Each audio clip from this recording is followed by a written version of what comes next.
आनंद मोरगांनी आता आपल्याला ज्या जातीबद्दल सांगितलं त्या जातीचं भाताच्या वाणाचं नाव आहे वाडा कोलम. वाडा कोलम हा वाडा तालुक्यातला अनेक वर्षांपासून लागवड केला जाणारा हा मूळचा इथला तांदूळ आहे आणि त्याचं नाव पण वाडा तालुक्यावरनं आलेलं आहे. जे वाडा आणि विक्रमगड पालघरचा थोडासा भाग एवढ्या भागातच हा पिकवला जातो. आता वाडा कोलम मूळ वाडा कोलमचं जर बघितलं, मूळ वाडा कोलम मध्ये त्याची उंची वाढते आणि उंची वाढल्यानंतर ती झाड लोळते. त्यामुळं बऱ्याच ठिकाणी ही जात लागवडीखालची खूप कमी होऊन गेली. पण आता गेल्या 8 वर्षाच्या प्रयत्नानंतर आता आपण हे वाडा कोलम 8 नंबरचं जे सिलेक्शन आहे, जे निवड आहे, तर इथं आपल्याला दिसतंय त्याची उंची एकसारखी आहे. दुसरं त्याची काडी खूप मजबूत आहे.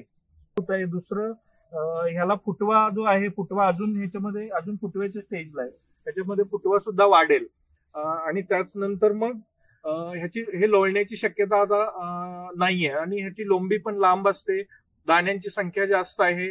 त्याचबरोबर 131 दिवसात हा काढणीला येतो आणि हे निवड सिलेक्शन जे आहे, मूळ वाडा कोलमचे गुणधर्म तसेच ठेवून निवड पद्धतीनं केलेलं हे बियाणं आहे, जेणेकरून मूळची वाडा कोलम पुन्हा वापरात येईल आणि तो आहाराचा भाग बनेल. कारण आता वाडा कोलमच्या नावाखाली बऱ्याच भेसळयुक्त बियाणं आलेलं आहे आणि त्याची लागवड वाढत आहे आणि त्यातनं मूळ वाडा कोलम ही कुठेतरी नष्ट पावत आहे. मार्केटमध्ये जर बघितलं वेगवेगळे ब्रँड आहेत, पण मूळचा वाडा कोलम येतो कुठून हा प्रश्न ग्राहकांना पण पडलेला आहे आणि शेतकऱ्यांना पण पडलेला आहे. कारण इकडच्या 30-35 गावांचा विचार केला तर 200-250च्या वर शेतकरी नाहीये, तरी सुद्धा तो वाडा कोलम सगळीकडं तांदूळ विकला जातो. तर ह्या अभ्यासातनं आता ही एक जात वाडा कोलम 8 जी पुढे येते, अशा प्रकारचं हे सिलेक्शन निश्चितच पुढच्या काळात एक वरदान ठरू शकेल.